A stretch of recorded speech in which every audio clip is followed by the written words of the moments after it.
Are you like me and had trouble with bought seed raising mix?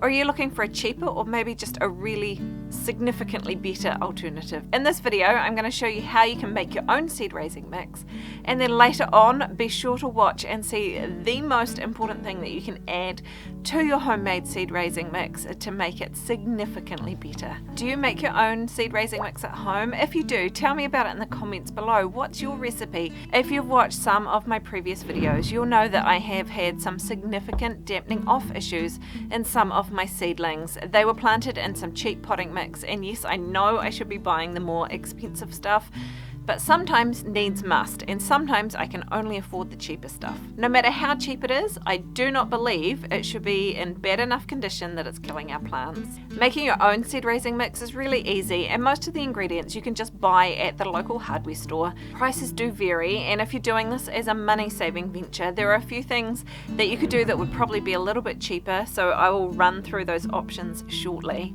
I did price this out, and for this exact mix that I made, it does work out about $4 per big bag of potting mix or seed raising mix, cheaper than the most expensive nice seed raising mix. However, I still think this one's better. Now, the first thing you are going to need is some kind of bulk medium that you're going to make your potting mix or seed raising mix out of, and now this product needs to be free draining. It needs to be easily accessible. It needs to be pretty much inert, so it doesn't really have much chemical input, I guess, into the whole mixture. And the texture needs to be nice and loose to allow the roots and the moisture to seep through. The three most common options are coconut coir, which is a byproduct of the coconut food industry, peat moss, which is mined from peat bogs, or pine bark fines, which is usually a leftover from the forestry or logging industry.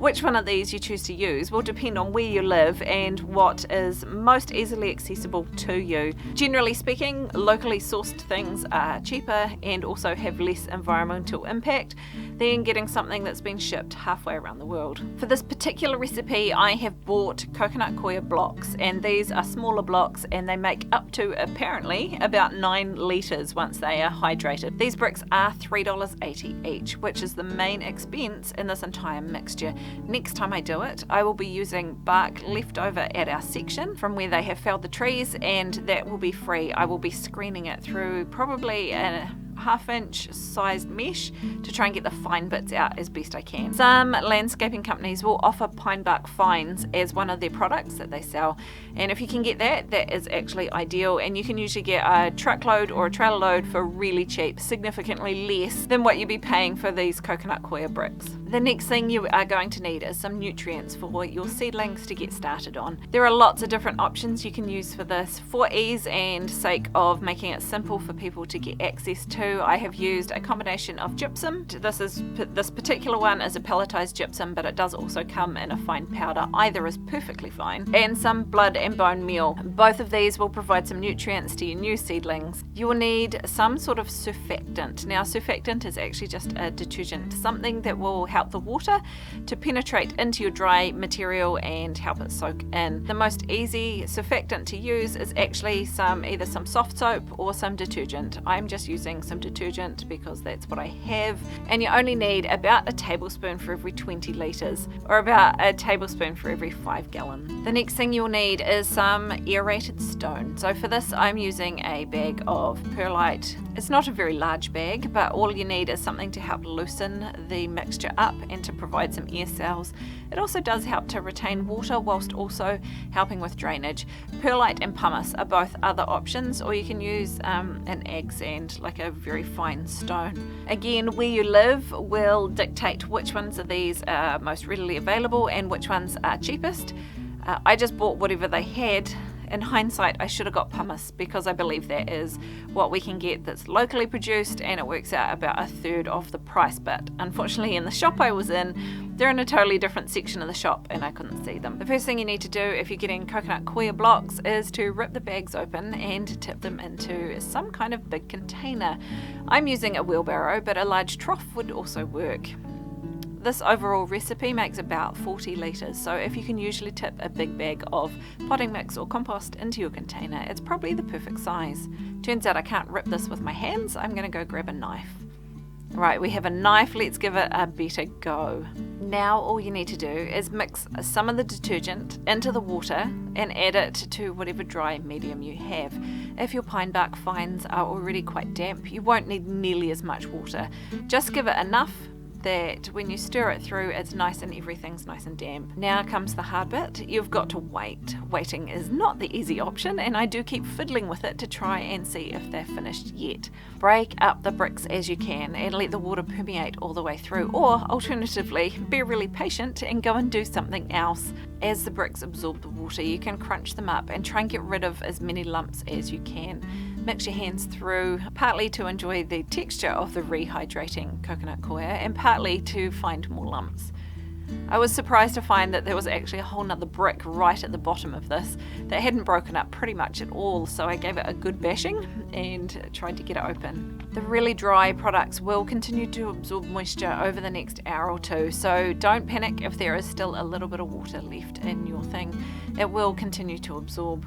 And what you're looking for is something that when you give it a squeeze, only a few drops come out, but again, don't panic if it is slightly too wet right at the beginning. Give it some time to soak through. I'm going to push pause here for a wee minute and talk about the most important thing that you should be adding to your potting mix. The most important thing is something alive. One thing you may notice with bought potting mix and bought seed raising mix is it often says on it that it's a sterile medium. The upside to that, of course, is that it doesn't contain weed seeds. The downside to it is it has been sterilized, so also, in theory, it shouldn't contain any kind of bacteria or any kind of fungi, which is great if they're getting rid of the bad ones, but it kind of sucks if they're getting rid of the good ones. To live optimally, plants should create a symbiotic relationship with fungi and bacteria in the soil.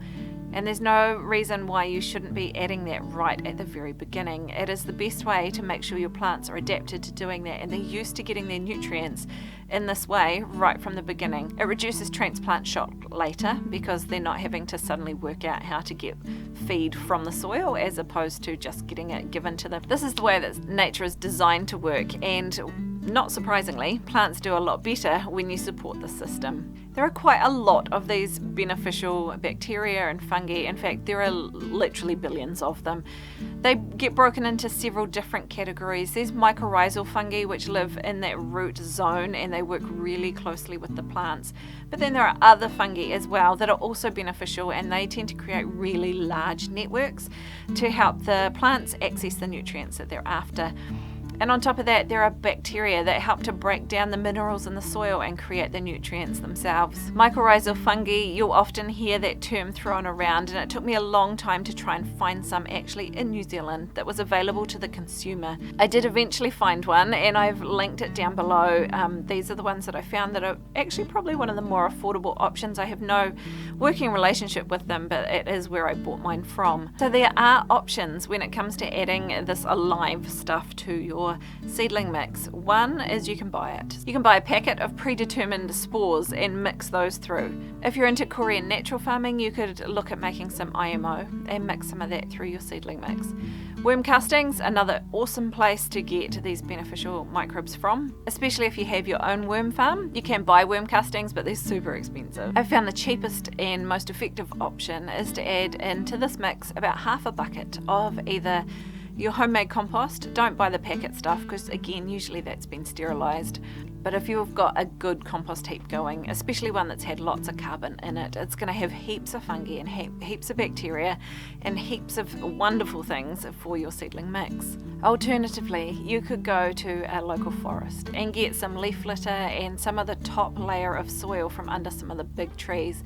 And again, it's going to have the most wonderful mixture of locally adapted, perfect for your environment, microbes and fungi and bacteria and all the good, wonderful things that would be perfect to mix in the seed raising mix. Right, on with the show. For this mixture, I've added in 1 cup of gypsum. I've added 1 cup of blood and bone meal.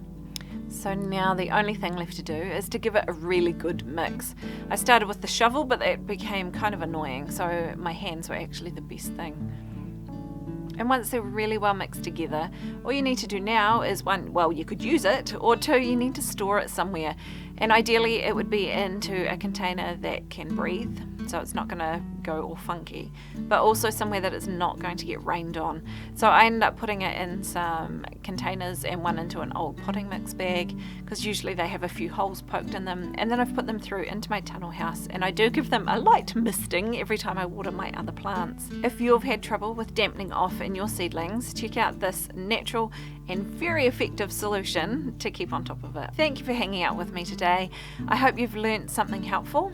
I will see you in the next one.